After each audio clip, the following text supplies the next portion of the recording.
Ineke, thank you so much for your time today.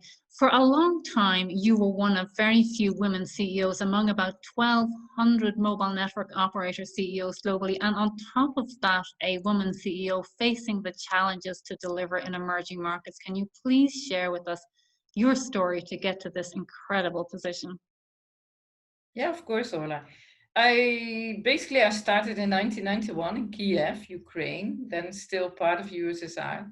And I was part of a big team of international team of men.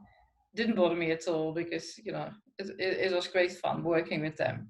And it took about a year before we got the license. So when we got the license, I moved on and I moved to Budapest. Again, part of a team. And again, trying to get the license. This time it was an auction. And after a year, when we got it, we had a piece of paper saying license. But I thought I want to stay on and help build this company. So I did that. And within the space of nothing, we hired hundreds of people. And this was the former communist country, so behind the Iron Curtain, if you will, that had collapsed. So the impact of what we did and the result of what we did was really very noticeable. We offered very good jobs, good salaries, a future for family, and you could see people were very, very hardworking, so rewarding.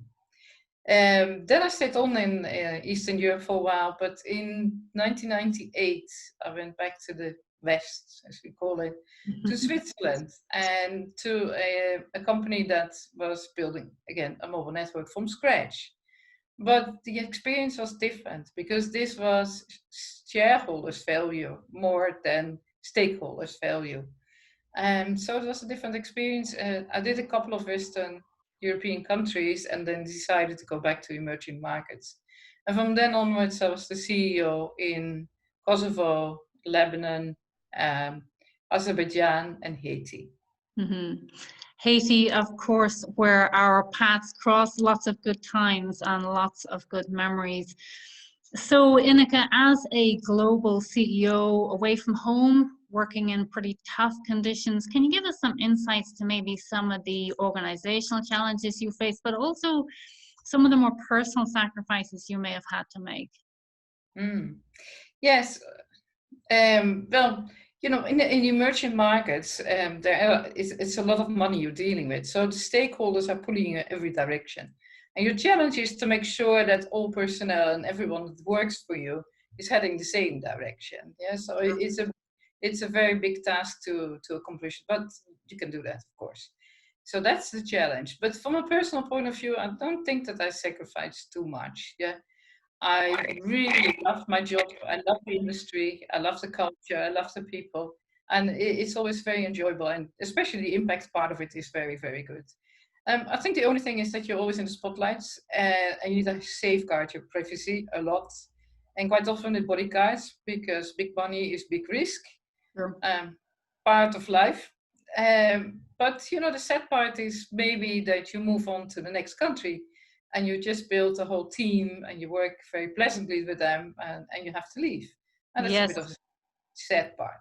Yes, for sure. I can completely relate to what you're saying. I guess the upside is that we work in quite a tight industry sector, if you like, the mobile industry. We've definitely crossed paths with colleagues and friends again and again, time and time again. So, Ineke, you have mentioned to me in the past that you feel that mobile has changed the world for the better. And what a fantastic observation. Can you give us some examples? Yeah, because before we started, like 30 years ago, it was difficult for people in dire circumstances to connect. So the 2G world gave people the possibility to connect, to conduct their business, to trade, even to learn from via mobile device, and later on to transfer money via their mobile device, which is a big thing in lots of countries today.